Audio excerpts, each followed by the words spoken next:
Hello everyone. स्वागत है आपका आज की एक और नए महत्वपूर्ण वीडियो में। आज के वीडियो में हम देखने वाले हैं एमपीपीएससी के द्वारा यानी मध्य प्रदेश लोक सेवा आयोग के द्वारा उप संचालक यानी असिस्टेंट डायरेक्टर, प्राचार्य वर्ग 2, प्रिंसिपल ग्रेड 2 आपका और सहायक संचालक यानी असिस्टेंट डायरेक्टर आपका तकनीकी, इन पदों के लिए विज्ञापन आपका जारी हुआ था। तो जिसके ऑनलाइन फॉर्म आपके 1 दिसंबर से प्रारंभ हो चुके हैं, जिसकी लास्ट डेट आपकी 31 दिसंबर 2025 यहाँ पर रखी गई है। तो आज की वीडियो में इसकी ऑनलाइन फॉर्म को कैसे फिल करना है, एक एक जानकारी यहाँ पर हम स्टेप बाय स्टेप देखने वाले हैं। तो चलिए स्टार्ट करते हैं आज के वीडियो को। साथ ही आप सभी से छोटा सा रिक्वेस्ट है, चैनल पर आप यदि पहली बार विजिट कर रहे हैं तो चैनल को सब्सक्राइब करके जरूर रखिए, और वीडियो को लाइक नहीं किया तो वीडियो को भी लाइक कीजिए और चैनल को सपोर्ट ज़्यादा से ज़्यादा कीजिए। तो यहाँ पर पहले हम कुछ यहाँ पर शॉर्ट में इन्फॉर्मेशन देख लेते हैं। तो ये तो आपकी डेट दे दी गई है। वहाँ की एज की बात करें तो आपकी आयु है जो वो 1 जनवरी 2026 के अनुसार आपकी कैलकुलेट यहाँ से की जाएगी। बाकी इसमें कौन कौन सी पोस्ट रहने वाली हैं वो देख लेते पहले हम।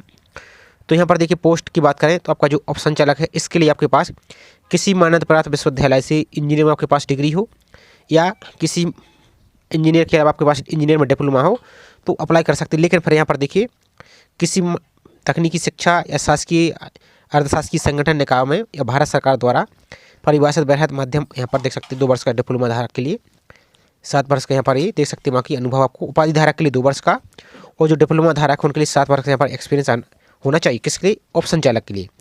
अब दूसरी पोस्ट हमारी जो प्राचार्य वर्ग 2 यानी प्रिंसिपल ग्रेड 2 की है, तो इसमें किसी मान्यता प्राप्त विश्वविद्यालय से इंजीनियरिंग में आपके पास उपाधि हो या फिर आपके पास डिप्लोमा हो। अब यहाँ पर देखिए क्या बोला है इन्होंने, तो डिप्लोमा धारक के लिए किसी मान्यता प्राप्त संस्थान से या तकनीकी संस्था से यहाँ पर दे सकते हैं विभाग से 5 वर्ष का यहाँ पर एक्सपीरियंस यहाँ पर होना चाहिए। अब नेक्स्ट पोस्ट है हमारी जो सहायक संचालक तकनीकी, तो इसमें किसी मान्यता प्राप्त विश्वविद्यालय से इंजीनियरिंग में आपके पास उपाधि हो या फिर डिप्लोमा हो। अनुभव की बात करें तो डिप्लोमा धारक के लिए किसी मान्यता प्राप्त तकनीकी संस्थान से भारत सरकार द्वारा परिभाषित यहाँ पर 5 वर्ष का यहाँ पर एक्सपीरियंस यहाँ पर होना चाहिए। तो इस वाली पोस्ट में सिर्फ डिप्लोमा धारक के लिए यहाँ पर एक्सपीरियंस की ज़रूरत है। जो इंजीनियर की उपाधि आपके पास डिग्री है जैसे BE BTech वगैरह, तो आपके लिए एक्सपीरियंस की यहाँ पर आवश्यकता नहीं है। आगे की जानकारी जितने भी आपके डाउट हो आगे जब फॉर्म फिल का प्रोसेस दिखाएंगे तो उस टाइम आपके पूरी क्लियर यहाँ से हो जाएंगी। बाकी ये रही रोजगार पंजीयन की जानकारी, तो यहाँ पर बाकी पढ़ा सकते हैं आप कि अभी जब फॉर्म फिल के टाइम आपको जरूरी नहीं है, लेकिन दस्तावेज सत्यापन में जाएगा जब इंटरव्यू में, तो उस टाइम आपको फिर डॉक्यूमेंट के साथ आपको रोजगार पंजीयन भी लेके जाना होगा। बाकी इसकी पोस्ट और देख लेते हैं इसमें क्या कुछ रहने वाला है। तो पोस्ट की बात करें तो यहाँ पर देख सकते हैं, यहाँ पर प्राचार्य वर्ग 2 इसमें 14 पोस्ट हैं, और ये आपके यहाँ पर अलग अलग पोस्ट वाइज यहाँ पर आप इनको देख सकते हैं। बाकी यहाँ पर एजुकेशन क्वालिफिकेशन दे दिया गया है, यहाँ पर देख सकते हैं। बाकी वो सेम प्रोसेस यहाँ पर रखी गई है। एज की बात करें तो मिनिमम 21 साल और अधिकतम 40 साल यहाँ पर रहने वाली। अब चलिए इसके ऑनलाइन पोर्टल पर चलते हैं कि कैसे इसके ऑनलाइन फॉर्म को आपको फिल करना है। तो ऑनलाइन फॉर्म फिल करने के लिए आप लैपटॉप या PC यूज कर रहे हैं तो उसको ब्राउजर को ओपन करना है, या आप मोबाइल फ़ोन यूज कर रहे हैं तो मोबाइल फ़ोन से भी फिल कर सकते हो। तो सिंपल आपको MPPSC की वेबसाइट पर चलना है, तो MPPSC सर्च कीजिए। जो पहली लिंक दिख रहा है इस पर क्लिक कीजिए आप। तो इस प्रकार से आपका पेज यहाँ पर ओपन हो जाएगा। आपको सबसे नीचे को चले जाना है स्क्रॉल करते हुए, यहाँ पर और आ जाना है। जो अप्लाई ऑनलाइन का ऑप्शन आपको दिख रहा है इस पर ही आपको क्लिक यहाँ से कर देना है।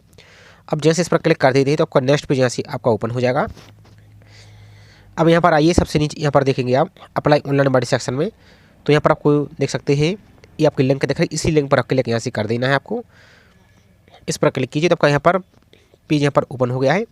अब आपको नीचे को आना है, तो यहाँ पर देख सकते हैं आपका प्रिंसिपल ग्रेड 2 आपका ये पोस्ट आपको चल रही है। तो सबसे पहले तो आप सभी से रिक्वेस्ट है कि जो इसका नोटिफिकेशन है इसको डाउनलोड करके एक बार आप पढ़ लीजिए। अप्लाई करने के लिए जो ये वाली लिंक दिख रही है इसी लिंक पर आपको क्लिक यहाँ से कर देना है आपको। इसके बाद आपका नेक्स्ट पेज ओपन होगा, तो यहाँ पर जो टर्म एंड कंडीशन दिया गया है इसको एक्सेप्ट आपको करना है। इसका तक जो ब्लू कलर का एक आपको ये नोटिफिकेशन दिख रहा है इस पर भी आपको क्लिक करना होगा, तभी आपका पेज आगे बढ़ेगा। तो इसको एक बार आप क्लिक कर दीजिए तो आपका नोटिफिकेशन ऐसे डाउनलोड हो जाएगा। उसके बाद आपको नीचे को आना आई एक्सेप्ट और आपको क्लिक यहाँ से कर देना। तो अभी हमने क्लिक नहीं किया, अब इसको हम क्लिक कर देते हैं। तो नोटिफिकेशन पहले से डाउनलोड की हो तो इसको हम कैंसिल कर देते हैं। अब आई एक्सेप्ट पर यहाँ से हम क्लिक कर देते हैं, तो आपका यहाँ से फॉर्म आपका ओपन हो जाएगा। अब यहाँ पर ध्यान से देखना है एक एक जानकारी आपको। तो सबसे पहले आपको सेक्शन योग्यता यहाँ पर सिलेक्ट करना है। तो आपके पास BE है या BTech, तो यदि आपके पास BE BTech है तो इसको सिलेक्ट कीजिए। कार्य अनुभव का विवरण, तो यहाँ पर देख सकते हैं किसी तकनीकी शिक्षा या शासकीय अर्धशासकीय संगठन में या निर्माण विभाग के या भारत सरकार द्वारा यथा परिभाषित वृहद एवं मध्यम उद्योग में कार्य करने का अनुभव उपाधि धारक के लिए 2 वर्ष का। तो यहाँ पर देख सकते हैं कोई व्यवहारिक अनुभव नहीं, तो इस प्रकार से आप इस पर टिक कीजिए। और जो डिप्लोमा धारक हैं उनके लिए यहाँ पर आपको देख सकते हैं यहाँ पर आपको 7 वर्ष का यहाँ पर एक्सपीरियंस इन्होंने बोला है, तो देख सकते हैं इनके लिए यहाँ पर मैंडेटरी रहेगा। और जो ग्रेजुएशन वाले हैं BE BTech, इनके लिए यहाँ पर देख सकते हैं एक ऑप्शन है कि कोई यहाँ पर एक्सपीरियंस नहीं, तो यहाँ पर थोड़ा देर बाद पेज आपका लोड हो जाएगा। कोई व्यवहारिक अनुभव नहीं, तो यहाँ पर हम क्लिक कर देते हैं इस प्रकार से। अब इसको देखिए व्यक्तिगत विवरण, तो सभी जानकारी आपको अपना जो हाई स्कूल है 10th का सर्टिफिकेट को उसके आधार पर ही फिल करना है। तो यहाँ पर आपको अपना फर्स्ट नेम फिल करना है, इस प्रकार से फर्स्ट नेम फिल कीजिए और सभी जानकारी कैपिटल लेटर में ही यहाँ पर फिल कीजिए। यदि आपका मिडिल नेम है जैसे अजय, इसके बाद कुमार, तो यहाँ पर कुमार फिल कीजिए। और आपका सरनेम यानी कास्ट का नाम है तो वो यहाँ पर फिल कीजिए। और यदि सिर्फ फर्स्ट नाम ही लिखा है मार्कशीट में तो सिर्फ वही आपको फिल करना है। यहाँ पर अपना जेंडर सेलेक्ट कीजिए, तो जो भी इसको मेल फीमेल। इसके बाद अपनी डेट ऑफ बर्थ फिल करना है यहाँ पर, तो यहाँ पर अपनी डेट ऑफ बर्थ को फिल कीजिए। तो जो भी आपकी डेट ऑफ बर्थ है इस प्रकार से यहाँ पर फिल करेंगे। कैसे फिल करना है, जैसे फॉर एग्जांपल के लिए आपकी डेट ऑफ बर्थ है 1 मार्च तो 01/03/1999, तो इस टाइप से यहाँ पर इसको इस प्रकार से फिल करेंगे अपनी डेट ऑफ बर्थ को। इसके बाद अपना फादर्स नेम, तो जो आपका 10th का सर्टिफिकेट जैसे स्पेलिंग उसमें लिखी सेम आपको यहाँ पर फिल करना है। यहाँ पर अपनी मदर्स नेम फिल करना है। इसके बाद नेक्स्ट वैवाहिक स्थिति, यदि आप विवाहित हैं मेरिड है तो यस कीजिए। फिर आपको अपनी पत्नी का नाम फिल करना है। जीवित बच्चों की संख्या सेलेक्ट करनी है ऐसे, इस प्रकार से आपका जो भी है इस प्रकार से सेलेक्ट कीजिए, या 0 है तो 0। और यदि आप अविवाहित यानी अनमेरिड हैं तो इस प्रकार से नो पर क्लिक आपको कर देना है। इसके बाद नेक्स्ट आपका मूल सूचना का विवरण, तो क्या अभ्यर्थी मध्य प्रदेश का मूल निवासी है, यदि आप मध्य प्रदेश के मूल निवासी हैं तो यस कीजिए। और यदि आप अदर स्टेट के हैं तो नो पर क्लिक करना है, तो फिर आपको रिजर्वेशन नहीं मिलेगा, आप UR से यहाँ पर अप्लाई कर पाएंगे। और यदि मध्य प्रदेश के निवासी तो यस करेंगे। आपकी कैटेगरी सेलेक्ट करना है, आप OBC से है तो OBC सेलेक्ट कीजिए। अब यहाँ पर एक ऑप्शन आपको दिख रहा है क्रीमी लेयर है नॉन क्रीमी लेयर, तो यदि आप नॉन क्रीमी लेयर में है तो नो पर क्लिक करना है, तो आपके यहाँ पर रिजर्वेशन कैटेगरी OBC आ जाएगी। इसी प्रकार से आप SC है तो SC सेलेक्ट कीजिए, ST है तो ST सेलेक्ट कीजिए, UR है तो UR और EWS है तो EWS, इस प्रकार से आपको इसको सिलेक्ट कर देना है। तो जैसे हम यहाँ पर OBC सेलेक्ट कर देते हैं सिर्फ आपको सैंपल के लिए, और इसको नॉन क्रीमी लेयर पर आप क्लिक यहाँ से कर देते हैं। अब यहाँ पर अपना जो जाति है कास्ट का नाम, यहाँ पर ध्यान से देखिए आपका जो जाति है कास्ट का नाम है आपको यहाँ पर फिल करना है SC ST और OBC कैंडिडेट के लिए। अब यहाँ पर नेक्स्ट आपका, अब आप जो रिजर्वेशन कैटेगरी है आपकी, तो जो जाति प्रमाण पत्र है मध्य प्रदेश सरकार का, वो जाति प्रमाण पत्र आपका किसके द्वारा जारी किया गया है, तो यहाँ पर जारीकर्ता का नाम, तो जैसे आपका SDO या SDM के द्वारा इशू हुआ है तो इस प्रकार से लिखेंगे आप। यहाँ पर किस जिले से आपका इशू हुआ है, तो जो भी आपका जिला है इसको जिले को सिलेक्ट कीजिए। यहाँ पर आपका जो सर्टिफिकेट नंबर है आपका, तो जो भी आपका इस प्रकार से सर्टिफिकेट नंबर है, जैसे आपका ये RS करके आपको लिखा रहता है, आप डिजिटल वाला देखेंगे, इस प्रकार से जो भी आपका नंबर दिया गया है तो वो आपको इसी क्रम में आपको पूरा फिल करना है। इसके बाद आपका जो सर्टिफिकेट है वो किस डेट को इशू हुआ है जाति प्रमाण पत्र, तो डेट भी आपको सर्टिफिकेट में लिखी होगी, इस टाइप से आप देखेंगे। तो यहाँ पर आपको देखेंगे कॉर्नर में, तो यहाँ पर आपको लिखा होगा, तो वही डेट आपको यहाँ पर फिल कर देनी है। इसके बाद नेक्स्ट है डिसेबिलिटी का प्रकार, तो क्या अभ्यर्थी न्यूनतम 40% या इससे अधिक डिसेबल है नहीं दिव्यांग है तो यस करेंगे। फिर आपको यहाँ पर एक ऑप्शन दिया गया है कि अभ्यर्थी को दिव्यांगता प्रमाण पत्र सक्षम प्राधिकारी जिला चिकित्सा मंडल द्वारा जारी किया गया है, यदि किया गया है तो यस पर टिक करेंगे आप। अब यहाँ पर डिसेबिलिटी का प्रकार देना है कि दृष्टिबाधित है, अस्थिबाधित है या श्रवणबाधित है या बहुविकलांग है, जो भी इस प्रकार से इसको आप यहाँ से फिल कीजिए। अब यहाँ पर अपना परसेंटेज फिल करेंगे कि जो डिसेबिलिटी का प्रकार है 40% है, 60% है या किस प्रकार का है। अब यहाँ पर आपका जो डिसेबिलिटी का प्रकार जो सर्टिफिकेट नंबर उसका सर्टिफिकेट नंबर फिल करना है, और किस डेट को आपका जारी हुआ था इशू हुआ था वो डेट फिल करेंगे। और नेक्स्ट आपको क्या अभ्यर्थी को परीक्षा केंद्र के भूतल कक्ष में बैठने की सुविधा की आवश्यकता है, तो यदि आपको सेकंड फ्लोर या थर्ड फ्लोर पर मान लीजिए एग्जाम सेंटर मिल जाता है तो उस पर आपको जाने में समस्या होती है, तो फिर आपको नीचे ही व्यवस्था कर दी जाएगी। तो यदि आपको इस प्रकार की कोई समस्या है तो इसका लाभ लेना चाहते हैं तो यस करेंगे इस प्रकार से। और यदि आप डिसेबल नहीं है दिव्यांग नहीं तो नो पर इस प्रकार से क्लिक आपको कर देना है। इसके बाद नेक्स्ट आपका, तो यहाँ पर देख सकते हैं जो पोस्ट के लिए अप्लाई कर रहे हैं, तो यहाँ पर देखिए principal grade 2 assistant director technical, इस पोस्ट के लिए यहाँ पर ये आपका फॉर्म अप्लाई हो रहा है। अब नेक्स्ट है अन्य विवरण, तो क्या अभ्यर्थी कभी सेवा से पृथक करने के दंड से दंडित किया गया है, यदि किया गया है तो यस करेंगे, नहीं तो नो पर ही क्लिक करना है। क्या अभ्यर्थी के विरुद्ध कोई आपराधिक यानी जो क्रिमिनल केस आपके ऊपर कोई लंबित तो नहीं है, यदि प्रकरण लंबित है तो यस करेंगे आप, नहीं है तो नो पर इस प्रकार से क्लिक कर देना है। नेक्स्ट, क्या अभ्यर्थी आयोग की किसी परीक्षा अथवा चयन की विवर्जित अवधि में है, यदि है तो यस, नहीं तो नो पर भी क्लिक करना है। नेक्स्ट है, क्या अभ्यर्थी मध्य प्रदेश शासन अथवा उसके नगर सेना या निगम में या मंडल या स्वशासी संस्थाओं में से कोई एक में कार्यरत है, तो यस करेंगे, नहीं तो आपको इस पर भी नो पर क्लिक आपको कर देना है। नेक्स्ट है, अभ्यर्थी सेवारत है तो नियुक्त अधिकारी को सूचित किया है तो ये आपको देना, यदि आप सेवारत है तो आप यस करेंगे, फिर आपको यहाँ पर यस करना होगा, इस प्रकार की जानकारी आपकी रहेगी। और यदि सेवारत नहीं है तो नो पर आपको क्लिक यहाँ से कर देना है। अब नेक्स्ट, मध्य प्रदेश राज्य के रोजगार कार्यालय में जीवित पंजीयन का विवरण, तो यहाँ पर क्या आपके पास मध्य प्रदेश के रोजगार कार्यालय में पंजीयन है तो यहाँ पर आपको यस करना है। और जो अदर स्टेट के अभ्यर्थी यहाँ पर देख सकते हैं कि मध्य प्रदेश के मूल निवासियों को जीवित रोजगार पंजीयन आवेदन करते समय आवश्यक नहीं होगा। तो अभी आप जैसे फॉर्म फिल कर रहे हैं तो अभी आपके पास नहीं है तो इसको नो भी कर सकते हैं। किंतु ऐसे अभ्यर्थी को साक्षात्कार के समय मध्य प्रदेश के रोजगार कार्यालय का जीवित पंजीयन प्रमाण पत्र प्रस्तुत करना अनिवार्य रहेगा। तो आप कोशिश कीजिए कि अभी ही रोजगार पंजीयन कर लीजिए ताकि आपको बाद में किसी प्रकार की कोई समस्या न रहे। अब रोजगार पंजीयन कैसे आपको करना है तो चैनल पर ऑलरेडी वीडियो अपलोड है, आप उसको देख सकते हैं। आप सर्च करेंगे रोजगार पंजीयन और चैनल का नाम लिख देंगे तो आपका वीडियो आ जाएगा, या आप बोलेंगे तो उसके लिंक भी आपको डिस्क्रिप्शन में दे देंगे, या आप चैनल पर विजिट करके आप देख सकते हैं। तो यहाँ पर एस करेंगे आप दी है। इसका देखो जिले का नाम, तो किस जिले से आपने रोजगार पंजीयन किया है तो उस जिले को यहाँ पर सेलेक्ट कीजिए। यहाँ पर जो पंजीयन क्रमांक है आप देखिए यहाँ पर एक इस प्रकार का दिखेगा। तो यहाँ पर आपको एक रोजगार पंजीयन क्रमांक दिख रहा होगा, तो पूरा नंबर आपको सेम टू सेम यहाँ पर फिल कर देना है। और रोजगार पंजीयन है जो आपको किस दिनांक को आपने जारी किया था तो जारी होने की दिनांक आपको फिल करना है। यदि आपने बीच में कभी रिन्यू किया है तो रिन्यू की डेट आपको फिल नहीं करनी है। आप रोजगार पंजीयन के कार्ड में देखिए तो यहाँ पर आपको डेट दिखी रही होगी पंजीयन करने की दिनांक, तो वही डेट आपको यहाँ पर इसमें फिल कर देनी है। इसका तो नेक्स्ट आ जाना है आपको भूतपूर्व सैनिक यानी एक्स सर्विसमैन का विवरण आपको देना है। तो यहाँ पर नेक्स्ट क्या अभ्यर्थी मध्य प्रदेश के भूतपूर्व सैनिक है, यदि है तो एस करेंगे, नहीं तो नो पर क्लिक करना। यदि आप एस करते हैं तो यदि भूतपूर्व सैनिक तो नियुक्ति की तिथि आप किस दिन आपकी डेट क्या है जो अपॉइंटमेंट आपको किया गया था वो, और भूतपूर्व सेना की सेवानिवृत्ति की तिथि तो किस डेट को आप यहाँ पर डिस्चार्ज हुई तो वो आपको यहाँ पर फिल करना है। और यदि नहीं तो नो पर इस प्रकार से सिंपल सा क्लिक आप करेंगे।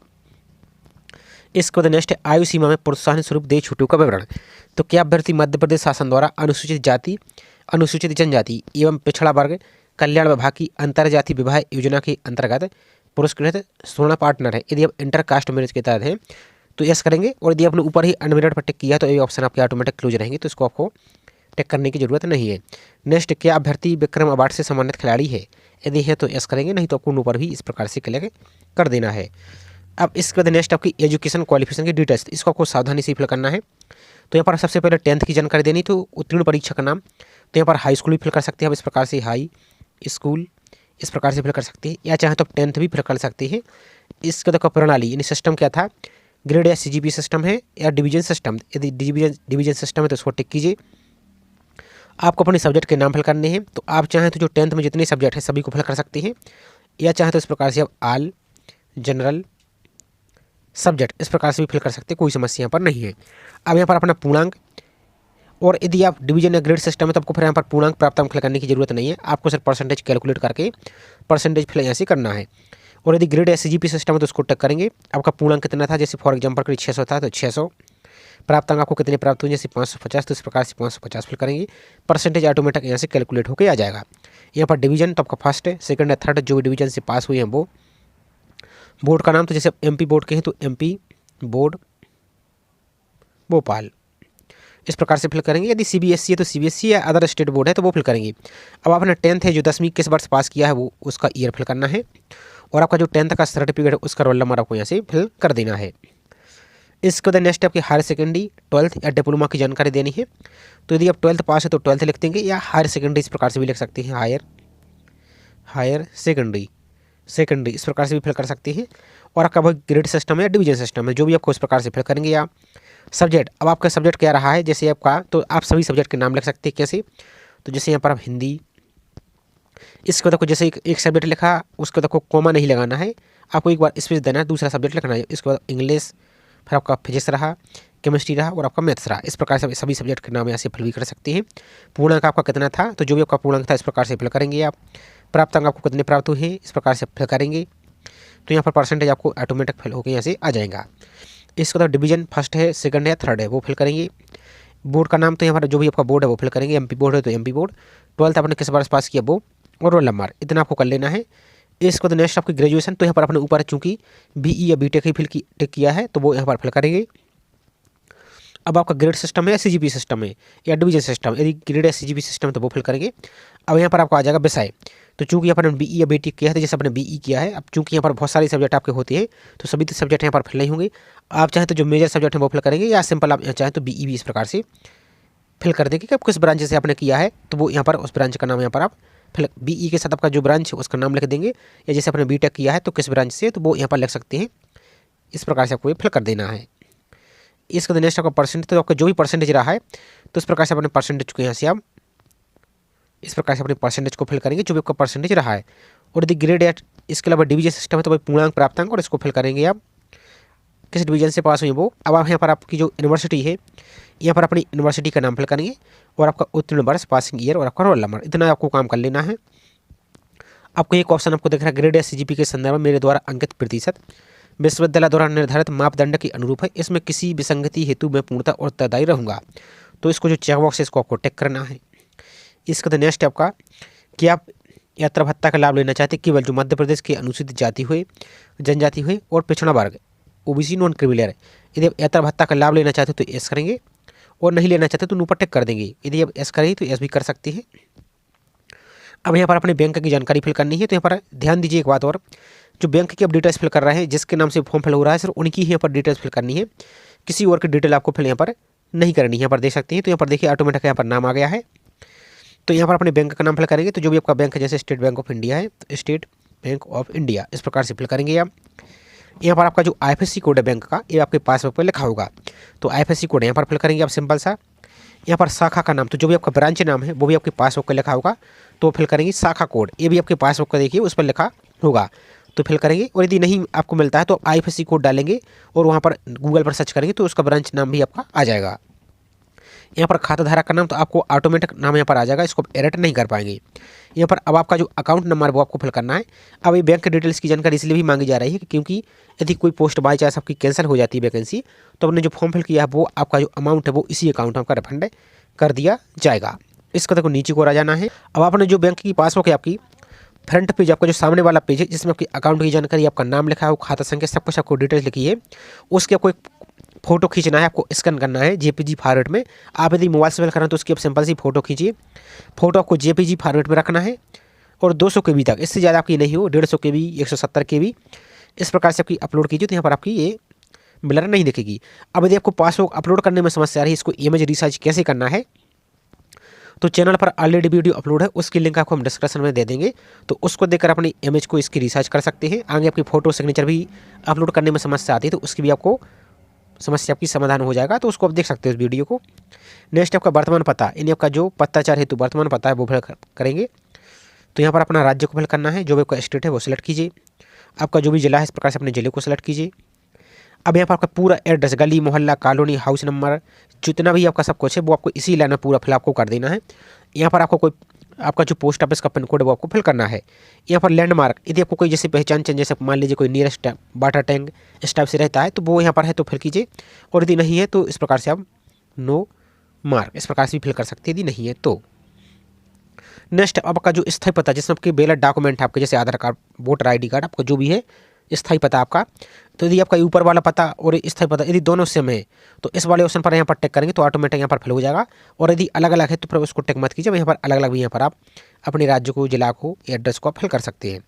इसके बाद नेक्स्ट आपका एग्जाम सेंटर, तो 4 एग्जाम सेंटर यहाँ पर दिए गए, तो जैसे 4 इतनी सिटी में आपके एग्जाम होने वाले हैं, तो जैसे आपका फर्स्ट सेलेक्ट कीजिए, सेकंड सेलेक्ट कीजिए, थर्ड सेलेक्ट कीजिए और आपका फोर्थ सेलेक्ट आपके अनुसार यहाँ पर आप इसको सेलेक्ट कीजिए।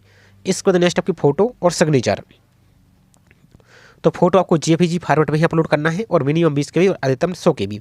तो फोटो को आप क्या कीजिए, कम से कम आप 90 KB के आसपास इस फोटो को अपलोड कीजिए, तो आपकी ब्लर नहीं दिखेगी और आपको यहाँ पर एकदम क्लियर दिखेगी।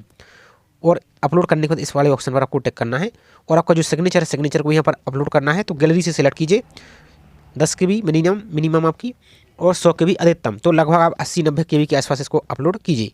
अब यदि आपको फोटो सिग्नेचर जिसका रिसाइज नहीं हो रहा है, अपलोड नहीं हो रहा है, तो उसको रिसाइज कैसे करना है, तो चैनल पर ऑलरेडी वीडियो अपलोड है, लिंक आपको हमने डिस्क्रिप्शन में दे दी, तो उसको देखकर अपना ये काम आप यहाँ से कर सकती है। अब यहाँ पर आप फोटो को देखिए, तो फोटो आपको वाइट बैकग्राउंड की फोटो आपको खिंचवाना है पासपोर्ट साइज की, और आपकी आंख एकदम क्लियर हो, और आपको यदि पढ़ने के लिए चश्मा लगा है तो चश्मा लगा सकते हैं, लेकिन आपको चश्मा काला नहीं लगाना है और उसमें रिफ्लेक्शन ना हो, और हेयर, टोपी, काला चश्मा ये सभी आपको नहीं लगाना है, इस बात का आपको ध्यान रखना है। बाकी इसको पढ़ सकते हैं इंस्ट्रक्शन को।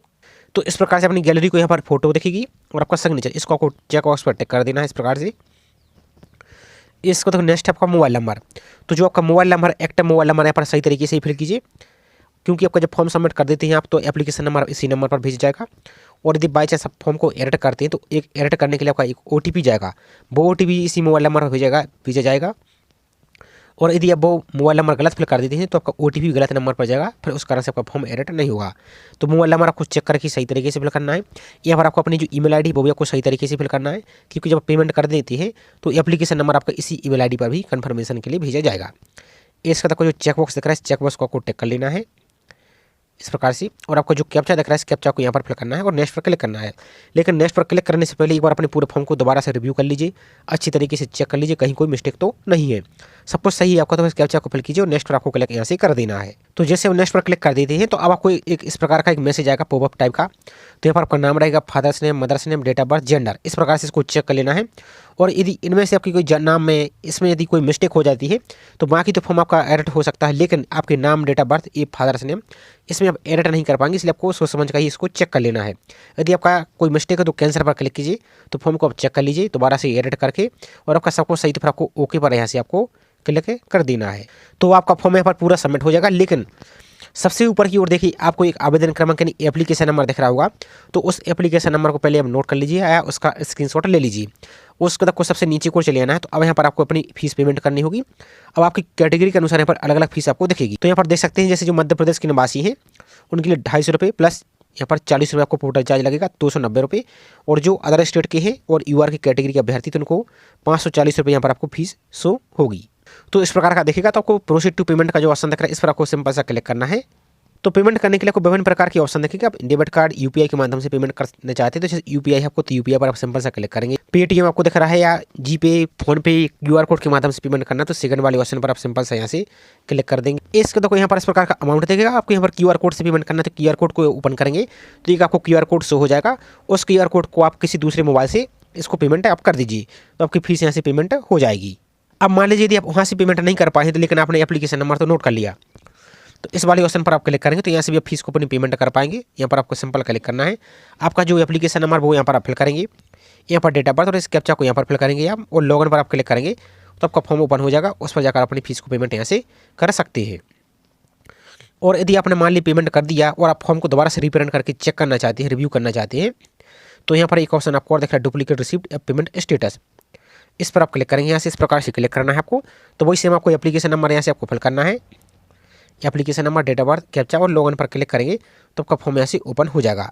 अब एक बात ध्यान दीजिए, यदि आपने फॉर्म सबमिट कर दिया है और आपके फॉर्म में यदि नाम में या किसी प्रकार की कोई मिस्टेक हो चुकी है तो उसकी फीस पेमेंट आप मत कीजिए, आप दोबारा से एक नया फ्रेश फॉर्म फिल कर दीजिए। तो जो पहली वाला फॉर्म है वो कुछ दिन बाद आपका ऑटोमेटिक रिजेक्ट हो जाएगा। जो आप फीस पेमेंट करेंगे वही फॉर्म आपका एक्सेप्ट रहेगा। और लेकिन यदि आपने फिर फॉर्म की पेमेंट कर दिया है लेकिन आप फॉर्म को फिर एडिट करना चाहते हैं तो अभी तो ये लिंक आपकी एक्टिव नहीं हुई है, लेकिन कुछ दिन आपके यहाँ पर एडिट की लिंक आपकी ओपन हो जाएगी तो अपने फॉर्म को आप सुधार सकते हैं। और यदि आपने फॉर्म सबमिट कर दिया लेकिन आप एप्लीकेशन नंबर नोट नहीं कर पाए हैं तो जिसका यदि आपने पेमेंट नहीं किया है तो वो एप्लीकेशन नंबर आपका फॉरगेट नहीं होगा, आप दोबारा से फ्रेश फॉर्म फिल कीजिए। लेकिन यदि आपने फीस पेमेंट कर दिया हो लेकिन आप अपना एप्लीकेशन नंबर नोट नहीं कर पाए हैं तो जो आपका रजिस्टर मोबाइल नंबर है उस पर एक मैसेज जाएगा, और जो आपने मोबाइल ईमेल आईडी फिल की उस पर भी एक मैसेज जाएगा, तो उसमें आपको एप्लीकेशन नंबर दिखेगा। और आप चाहें तो एक आपको ऑप्शन दिख रहा है, हालांकि हो सकता है कभी इसमें लिंक आपकी एक्टिव ना हो, तो नो यूर एप्लीकेशन पर आप क्लिक करेंगे। यहाँ से यहाँ पर एग्जाम का नाम तो जो आपका असिस्टेंट डायरेक्टर प्रिंसिपल ग्रेड 2 वो यहाँ पर 2025 को सिलेक्ट कर लेंगे आप, यहाँ पर आपको लिस्ट में देख लेना है।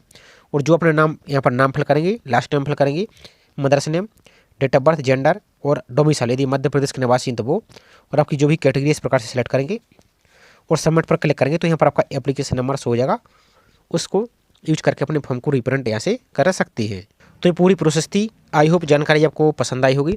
जानकारी पसंद आई हो तो वीडियो को लाइक कीजिए, और चैनल को सब्सक्राइब नहीं किया है तो चैनल को सब्सक्राइब करके जरूर रखिए इसी प्रकार की रेगुलर अपडेट पाने के लिए। तो चलिए मिलते हैं इसी तरीके से एक और नई जानकारी के साथ। जय हिंद।